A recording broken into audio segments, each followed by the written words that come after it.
यहाँ पे जितना ही तुम लेट करोगी ना उतना ही लेट होगा। सुनो चलो जल्दी चलो यहाँ से चलो क्योंकि यहाँ से नया भी दूर जाना होगा। ठीक है चल भाई चल।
बहुत अच्छा कहा।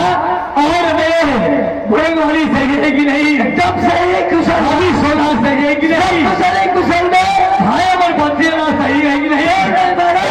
तुम सही हो कि नहीं? हमारे तो जो चल रहा है तुम सही हो ना? हाँ सर। अब हम कहते हैं तुम गायब हो जाते हो। नहीं ना सर। चलो सबसे पहले रानी से मिलते हैं। क्या अभी सोना कहा है महल में? हाँ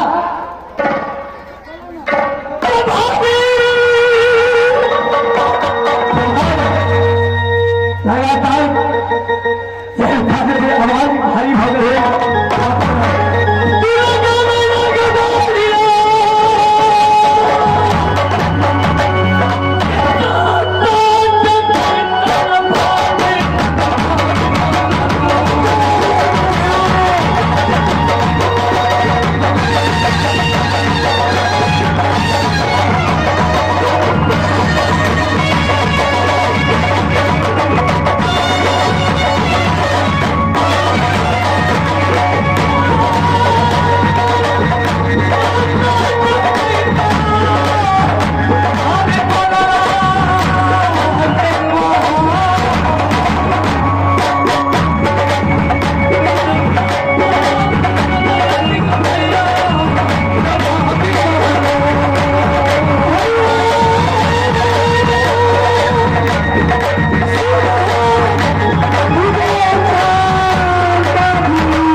कि मैं घर पहुंचू या नहीं पहुंचू।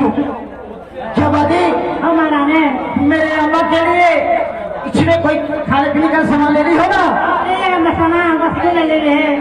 ठीक है, चलो सामान ले रही हो ना, क्योंकि तो मेरी माँ बीमार चुकी है ना, अगर मर जाएगी तो कुछ तो बता दोगी ना। ठीक है महारानी, चलो जल्दी। ठीक है चलो।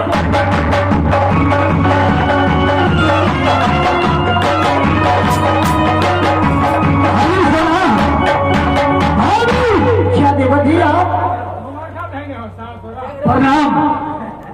झुक झुक जी देवर जी, क्या बात है?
मुझसे कुशल समाचार पूछना चाहते हैं?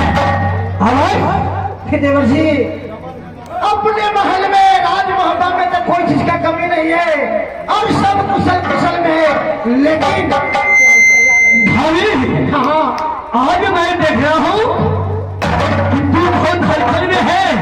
देवर जी, आखिर बातें क्या है? मैं हलचल इसलिए हूँ कि मैं अगर आपको भी कहूँगी आप भी हलचल हो जाइएगा। क्या? हाँ, नहीं। बातें क्या है? देवर जी, बात यही है कि मेरी माँ नैना में बहुत सीरियस तेरी माँ नैना में बीमार पड़ गई है? क्यों नहीं? तू कैसे समझ गई कि मेरी माँ कोई टेलीफोन लगा तो नहीं है? नहीं नहीं नहीं, कोई चिट्ठी तो नहीं आया है? अरे नहीं नहीं नहीं, मुझे बाबा आए थे, वो बाबा खुद को बता करके गए हैं कि मेरी बेटा वाली तुम यहाँ आराम से सोती हो, तेरी माँ अगर मर गई होगी या नहीं तो मर गई होगी।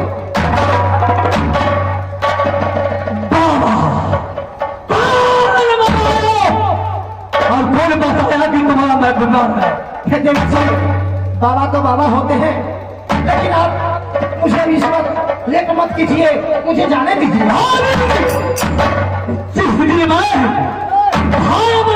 हाथ लेकर गया आज किया लेना और तुम्हारा डोला भर के शादी करके लगे महल आया, रिश्ता टूट गया लेना। माँ से मुलाकात नहीं होगा और नैना नहीं जा सकती है, नैना नहीं जा सकती है। मैं सारी बात आपको जानती हूँ कि आप मुझे मेरा बना करके लाए हुए हैं, लेकिन ऐसा नहीं कि मुझे नहरा से रिश्ता टूट जाए। रिश्ता यहाँ उदल सिंह का हुकूमत चलता है। क्या?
जाएगी। सुनिए, अगर आप मुझे देवर का रिश्ता लगते हैं तो देवर का ही सीमा तक रखिए। आप मुझे पति नहीं है तो मुझे जाने से रोक दीजिएगा। हाँ, भूल गए समय क्या यह उदल सिंह है।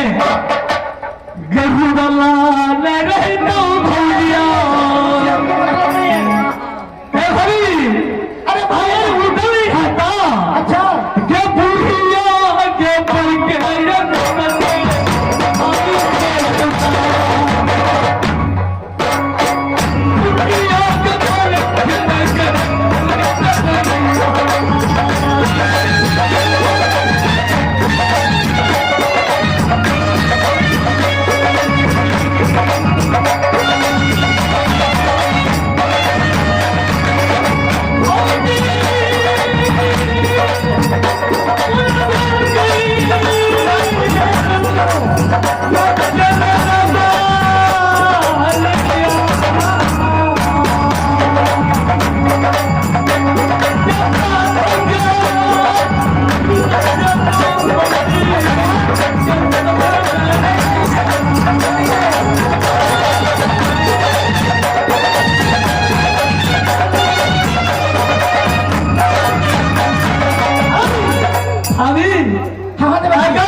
इससे क्या आप जो भी करेगा वो सब मान्य करोगे।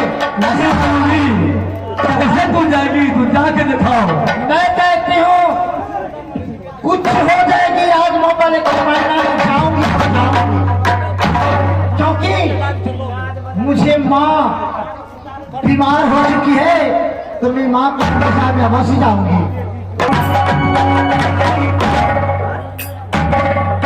हरामजादी, ये माल खजाना लेके कहा जा रहा है सर? आप सुनिए, बहुत सीमा तक पर के जाके से बात करते हैं। मैं कुछ लेकर के जाती हूँ, आप मुझे रोकने वाले कौन होते हैं?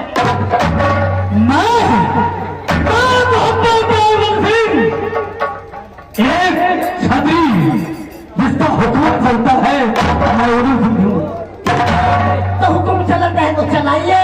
मैं तो नहीं चाहूंगी तो जाएगी तो जाएगी, कैसे जाएगी? क्यों नहीं जाऊंगी? तेरी सत्ता न दो दो दो दो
छोड़ देते साला दिन क्या हुआ?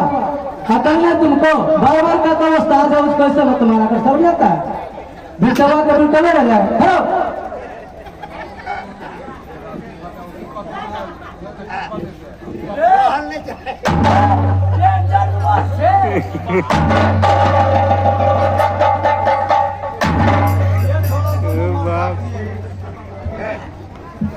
साला खड़ा है, 4 दिन से मार खा रहा, फिर भी इसको कुछ असर नहीं। देवर जी, मैं सारी बात जान चुकी हूँ, इसलिए मैं कि मुझे पति अगर घर पे नहीं है, इसलिए आप बहुत सब आ रहे हैं। अगर मेरा भी पति होता तो आप मेरे साथ ऐसे नहीं करते। भाभी क्यों नहीं? मैं तुम्हारे देवर हूँ, क्या मेरी भाभी है। नहीं मेरा इज्जत घर का मैं तुम्हें कुछ समझा रहा नहीं। हूँ। आपका आज से सोना से रिश्ता टूट रहा है। मैं आपके लिए सोना है, मैं सोना के लिए आप नहीं। भाभी कौन सी भाभी? नहीं जाओ। कौन सी भाभी? कैसी भाभी? किसका भाभी? कैसा? हे भगवान, क्या आज मेरे भाभी को दिमाग में कौन ऐसा महात्मा बुद्धि भ्रष्ट कर दिया है कि देवर को भाभी मानता है,